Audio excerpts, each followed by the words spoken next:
الحمدللہ رب العالمین والصلاة والسلام علی سید المرسلین۔ شیعہ مذہب ایک ایسا باطل فرقہ ہے کہ جس کے لوگ خلفائے ثلاثہ، دیگر صحابہ کرام، امہات المومنین پر لعن طعن کرنے کو گویا کہ اپنا اہم مذہبی فریضہ سمجھتے ہیں۔ اسی ضمن میں آج کل یہ لوگ مسئلہ فتق کو غلط انداز سے بیان کر کے حضرت سیدنا ابو بکر صدیق رضی اللہ تعالی عنہ پر لعن طعن کر رہے ہیں۔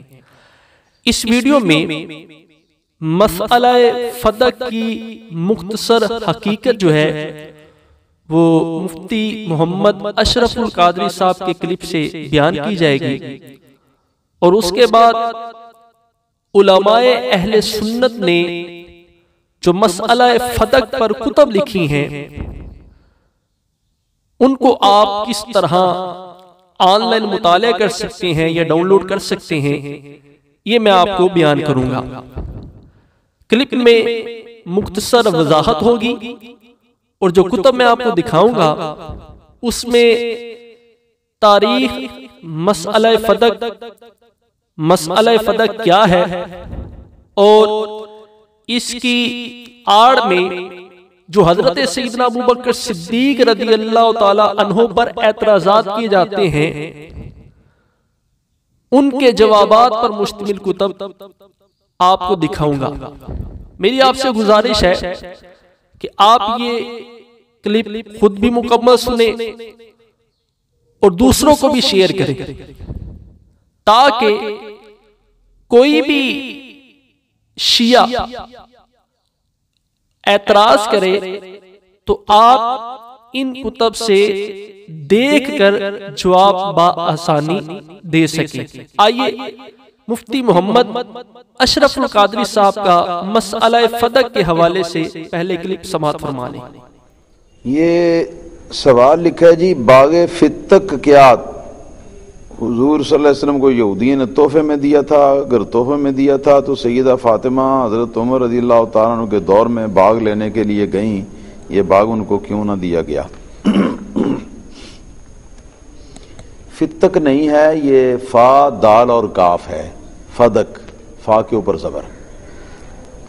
یہ ایک باغ تھا جو یہودیوں سے حاصل کیا گیا تھا، اور نبی کریم صلی اللہ تعالی علیہ وسلم کے بارے میں یہ کہنا کہ یہ نبی کریم صلی اللہ علیہ وسلم کی میراث تھی، اور بی بی فاطمہ زہرا رضی اللہ تعالیٰ عنہ اس کو لینے کے لیے گئیں۔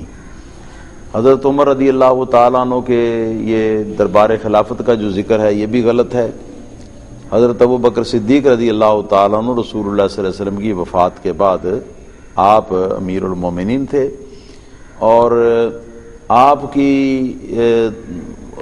مجلس خلافت کے اندر حضرت بی بی فاطمہ زہرا رضی اللہ تعالیٰ عنہ تشریف لے گئی تھیں، اور انہوں نے جا کے یہ کہا تھا کہ میرے والد گرامی کی میراث جو ہے اس میں سے حصہ باغ فتق میں سے وہ مجھے دو۔ یہ اتنا تو صحیح ہے۔ پھر حضرت ابو بکر صدیق رضی اللہ تعالیٰ عنہ نے جواب کے اندر یہ ارشاد فرمایا کہ رسول اللہ صلی اللہ علیہ وسلم کا فرمان مبارک ہے کہ نحن معاشر الانبیاء لا نورث وما ترکناہ فہو صدقۃ۔ نبی کریم صلی اللہ علیہ وسلم کا ارشاد گرامی ہے کہ ہم جو اللہ تعالیٰ کے پیغمبر ہوتے ہیں تو ہماری میراث نہیں ہوتی، جو مال دنیا ہے ہماری میراث کے اندر یہ بٹتا نہیں ہے، یہ تقسیم ہوتا نہیں ہے۔ تو جس وقت یہ حدیث پڑھ کر سنائی تو حضرت بی بی فاطمہ رضی اللہ تعالیٰ عنہا جو ہیں وہ واپس چلی گئیں، اور اس کے بعد پھر ساری زندگی اس موضوع پر انہوں نے بات نہیں کی۔ جو ثابت ہے وہ یہ بات ہے۔ تو حضرت فاروق اعظم کا یہاں نام لکھا ہوا ہے۔ فاروق اعظم رضی اللہ تعالیٰ عنہ کی خلافت کے دوران حضرت بی بی فاطمہ زہرا رضی اللہ تعالیٰ عنہ نہیں گئی تھیں، حضرت ابو بکر صدیق رضی اللہ تعالیٰ عنہ کی خلافت کے دوران گئی تھیں۔ اور جو سوال کیا گیا کہ یہ باغ ان کو کیوں نہ دیا گیا، تو اس کا جواب خود واقعہ کے اندر موجود ہے کہ حضرت ابوبکر صدیق رضی اللہ تعالیٰ عنہ نے فرمایا کہ ہماری انبیاء کرام کی میراث دنیا کا مال و متاع نہیں ہوتا، یہ ہماری میراث نہیں ہوتی۔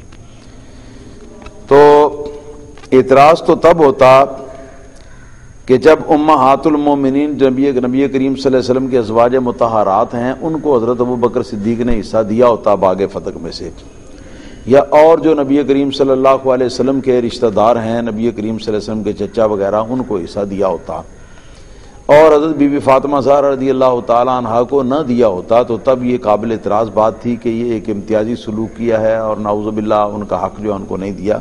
آپ نے ان کو بھی نہیں دیا، اور اپنی بیٹی عائشہ صدیقہ کو بھی نہیں دیا جو کہ نبی کریم صلی اللہ علیہ وسلم کے حرم میں محترم تھیں، ان کو بھی نہیں دیا۔ کہیں ثابت نہیں ہے کہ کسی امہات المومنین میں سے کسی کو حضرت ابوبکر صدیق رضی اللہ تعالیٰ نے یہ باغ فتح میں سے کوئی حصہ دیا ہو۔ اور پھر یہ جو لوگ یہ اعتراض کرتے ہیں ان لوگوں پر ہمارا بھی ایک سوال ہے، وہ آپ ذہن میں رکھیں اور محفوظ کر لیں۔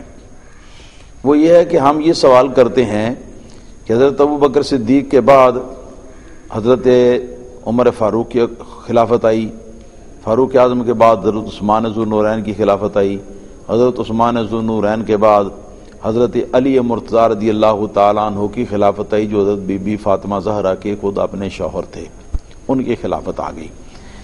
تو اگر یہ ظلم ہوتا، جیسا کہ شیعہ کہتے ہیں کہ یہ ظلم کیا نعوذ باللہ ابوبکر صدیق رضی اللہ تعالیٰ عنہ نے کہ بی بی فاطمہ کو ان کا میراث میں سے حصہ نہیں دیا فتح میں سے، تو حضرت علی مرتضیٰ رضی اللہ تعالیٰ عنہ کی جب خلافت آئی تھی تو اگر یہ ظلم تھا تو اس ظلم کا ازالہ کر سکتے تھے، وہ اس باغ فتح میں سے جو حصہ میراث کا بنتا تھا آپ کی بیوی کا، تو وہ حصہ جو ہے وہ آپ کی بیوی کے جو وارثین اور جو ان کی اولاد تھی ان کے اندر وہ تقسیم کر سکتے تھے، ان کو دے سکتے تھے۔ لیکن حضرت علی مرتضیٰ رضی اللہ تعالیٰ عنہ نے کیوں ایسا نہ کیا؟ کیا حضرت علی مرتضیٰ رضی اللہ تعالیٰ عنہ کو بھی ظالم پھر کہیں گے؟ نعوذ باللہ ثم نعوذ باللہ۔ جی ناظرین کرام، آپ نے مفتی محمد اشرف القادری صاحب کے مختصر کلپ سے مسئلہ فتح کی حقیقت کو سماعت کیا۔ اب اس کے علاوہ اگر آپ تحقیق کرنا چاہیں تو ان کتب کا مطالعہ کریں۔ یہ کتب آپ کس طرح آن لائن مطالعہ کر سکتے ہیں؟ تو سب سے پہلے آپ نے گوگل میں سرچ کرنا ہے عطاء النبی بلاگ سپوٹ۔ یہ اسلامک بکس لائبریری ہے جس میں مسلک اہل سنت کی ہزاروں کتب موجود ہیں۔ اس ویڈیو کے ڈسکرپشن میں میں اس سائٹ کا لنک بھی دے دوں گا، جہاں پر آپ کلک کریں گے تو یہ لائبریری اوپن ہو جائے گی۔ تو یہ جیسے ہی آپ سرچ کریں گے تو عطاء النبی اسلامک PDF بکس آ جائے گا۔ اس پر جیسے میں کلک کروں گا تو یہاں پر موجود ہزاروں کتب جو ہیں وہ آپ کے سامنے آ جائیں گی، لیکن ہمیں تلاش ہے مسئلہ فتح کے حوالے سے۔ تو میں جہاں پر لکھا ہے سرچ نو، یہاں پر میں اردو میں لکھ دیتا ہوں فتح۔ یہ دیکھ لیں، آپ یہ دیکھ لیں، اردو میں اس طرح آپ نے فتح لکھنا ہے، اور جہاں آگے سرچ کا آپشن ہے یہاں پر کلک کر دینا ہے۔ جب آپ کلک کریں گے تو مسئلہ فتح پر یہاں پر موجود علماء اہل سنت کی کتب آ جائیں گی، جیسا کہ یہ مسئلہ فتح کی تحقیق مناظر اہل سنت علامہ ابو الحسنات اشرف سیالوی رحمۃ اللہ علیہ کی یہ تحقیق ہے۔ یہ تحفہ حسینیہ کی جلد 3 سے لی گئی ہے۔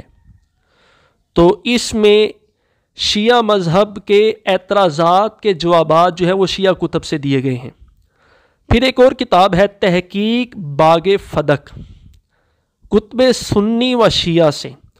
یہ بہت زبردست ہے۔ پچھلے دنوں میں نے آپ کو علامہ محمد علی نقشبندی رحمۃ اللہ علیہ کے انسائکلوپیڈیا کا تعارف کروایا تھا، اور یہ بھی بتایا تھا کہ جب بھی کوئی بھی شیعہ آپ کو اعتراض کرے تو آپ اس انسائکلوپیڈیا سے دیکھ کر اس کا جواب دے سکتے ہیں۔